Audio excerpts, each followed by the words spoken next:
If you've been scrolling through endless spec sheets, watching YouTube deep dives, and still feel like you're one step away from buying the wrong GPU, this review is here to cut through the noise.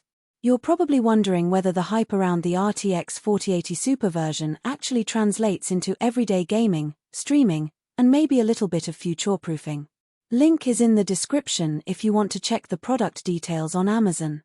Let's walk through the real-world picture so you can decide if this card is the one that makes sense for you, or if you're better off looking elsewhere. First off, the ZOTAC Gaming GeForce RTX 4080 Super Trinity Black Edition is positioned as a premium step-up from the standard 4080, promising higher boost clocks and an upgraded cooling solution. The headline numbers: 2550 MHz boost, 16 GB of GDDR6X memory running at 23 gigabits per second, and a 256-bit bus are impressive on paper. But what matters more is how those numbers behave once you slot the card into a typical high-end rig, a 2024 generation Ryzen 9 or an Intel i9, a 3600 MHz DDR5 kit, and a 750W PSU. In that setup, the card consistently hits the 100 FPS mark in 1440p titles that push the envelope, like Cyberpunk 2077 with DLSS 3 enabled, and it can hold solid 60+ FPS at 4K in games that are a bit less demanding, such as Elden Ring or Horizon Forbidden West. If you're the kind of gamer who likes to max out settings, turn on ray tracing, and still expect smooth play without dropping to low frame rates, the extra headroom the Super version provides is noticeable. The IceStorm 2.0 cooling system is where ZOTAC tries to differentiate itself. 390mm fans spin up in a semi-passive mode. At idle you'll hear a faint whir, and under load the fans accelerate to keep temperatures in the low 70 SC range.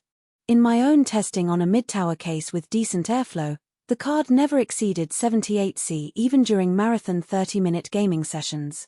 That matters because you'll notice less thermal throttling during those long raids or open-world runs. The Freeze Fan ST feature, a static blade designed to improve airflow over the VRM, seems to do its job. There's no audible coil whine, and power draw stays steady even when you toggle DLSS 3 on and off. For people who stream while gaming, that thermal stability translates into fewer hiccups when you're swapping between a game and OBS overlays. Now, let's talk about the practical side of the RTX 4080 Super's strengths. First, DLSS 3 is no longer a novelty.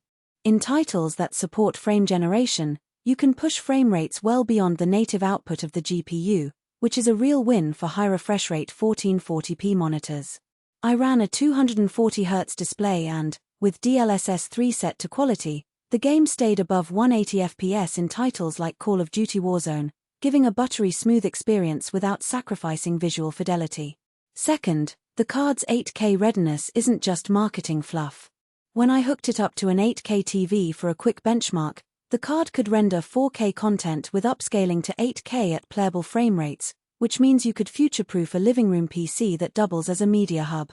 Lastly, the Spectra RGB lighting is subtle enough that it won't clash with a clean build, but it does offer a nice visual cue when the GPU is under load. The lighting pulses in sync with fan speed, which some users find helpful for quick status checks.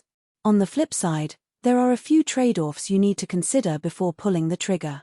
The card is physically large. The Trinity Black Edition stretches close to 12 inches in length and occupies 3 slots. If you have a compact case, you'll likely need to upgrade to a larger chassis or sacrifice additional drive bays. Power consumption is another factor. Even though the card runs efficiently thanks to the Ada Lovelace architecture, it still draws around 350W under load, meaning you should be running a PSU of at least 750W to stay on the safe side. I've seen users on lower wattage units experience random shutdowns after a few minutes of intense gaming, so double-checking your power budget is essential. Who should buy this card?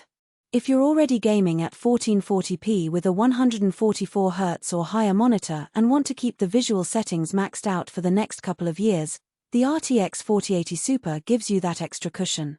Creative professionals who dabble in 3D rendering or video editing will also benefit from the large memory buffer and the CUDA core count, which speeds up GPU-accelerated workloads in software like Blender or DaVinci Resolve.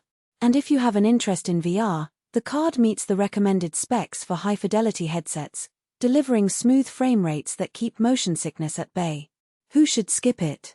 If your primary gaming resolution is 1080p, you're unlikely to notice a meaningful difference between the standard RTX 4080 and the super variant. The extra clock speed and cooling will be underutilized, and you'll be paying a premium for performance you won't see.